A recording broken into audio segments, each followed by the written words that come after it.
Hi everyone, Comic Reviewer here, and this time reviewing on The Lion King 2019 film review.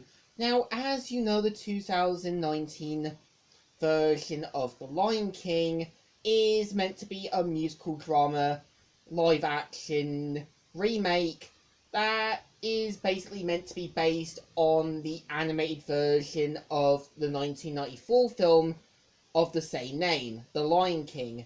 Now, the premise of the film is meant to follow the same path with basically Simba learning to become king as well as being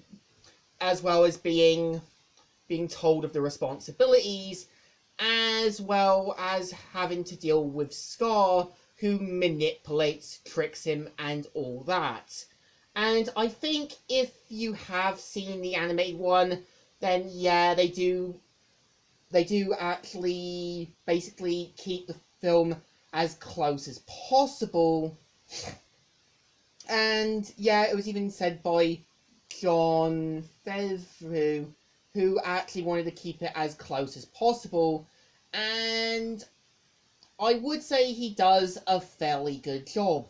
Now, there are a lot of differences. For example, it's kind of implied that Scar challenged Mufasa for Sarabi and ended up getting his scar.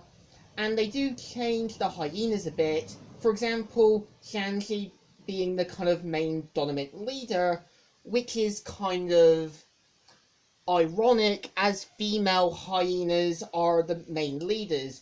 And they do change Banzi and Ed to two other characters, Kamrari and Zazie. I guess the reason why they had to change Ed to Zanzari and not make him mentally dumb was to kind of make him this bit of an idiot, but not completely.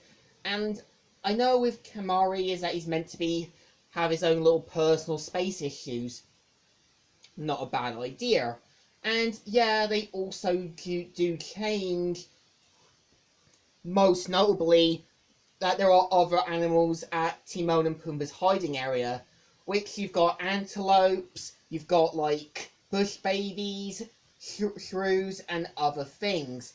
And what's actually interesting is one of the sort of antelope-like animals was voiced by Phil Lemieux, who was also known for basically being in shows like Static Shock, also known for playing Kotal Khan in Mortal Kombat, and you had Amy Sanders as well, playing one of the Garin Throws. And I know there are some scenes that I feel they still keep in touch as possible. Like, basically Mufasa's big kind of like saying, "I'm disappointed in you," Simba line. And this one, you can tell he does take more kind of like knowing the potential consequences if anything happened to Simba. And yeah, they also do change, most notably, some of the songs, like Be Prepared being a bit more shorter and not trying to make it this big epic song like it was supposed to be. And when you've got the song Can't Wait to Be King, they at least try to make it a bit more realistic. Like, you can tell they really didn't want Zazu being squashed by a giant elephant, but instead it's kind of changed to birds flying around.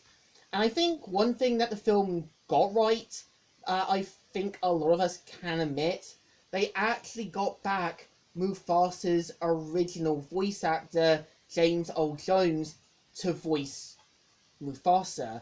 And it was even told by John himself that he wanted to bring back James Earl Jones to voice Mufasa, as it was kind of like carrying on the legacy across, which I think wasn't a bad idea. And I know a lot of people complain about the animal expressions, but again, they're supposed to be based on actual animals. It's not like serving tea and you expecting a little like lemon in the tea. you just have to, settle with what they wanted. And yeah, they do take off some silly moments, like Rafiki going basically karate on the hyenas, as well as changing certain scenes.